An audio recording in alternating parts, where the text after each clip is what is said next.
လွတ်လပ်ရေးဆိုလို့ခင်ဗျားတို့ကိုကျွန်တော်ပြောပြလွတ်လပ်ရေးဆိုတိုင်းအတေးသားပြီးမြေကမပေါက်နိုင်ဘူးဆိုတာကိုခင်ဗျားတို့ကိုကျွန်တော်ရှင်းခဲ့ဟုတ်လားဘာဖြစ်လို့လဲဆိုလို့ရှိရင်ခင်ဗျားတို့စိတ်ထဲမှာလွတ်လပ်ရေးရတော့မဲဆိုလို့ရှိရင်ဟုတ်လားစိတ်ကူးကလည်းနဲ့စိတ်ကူးကြလဲဆိုအတေးသားပြီးကြီးချက်ချင်းပေါက်လာတော့မလို့နေချင်းညာချင်းပေါက်လာတော့မလို့ခင်ဗျားတို့ရှင်းကြတဲ့လူတွေများကြဟုတ်လားတချို့ကလည်း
ပြတ်သေးတယ်လမ်းစဉ်တစ်ခုကိုသမီးငယ်ကပခုံးလွဲတောင်းယူ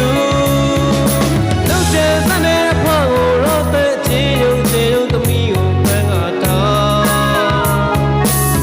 အာနာသိအာနာထိရင်တိုင်းပြည်အမောင်ချခြင်းနဲ့အာနာရှင်စီပလူတွေရဲ့ဒီတွေဦးဟာမင်းတို့တွေအလဲပါ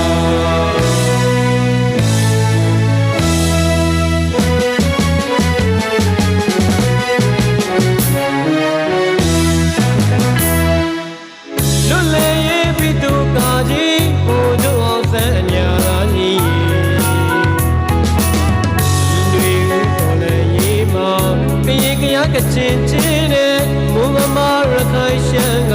နေရာနဲ့ငါသူ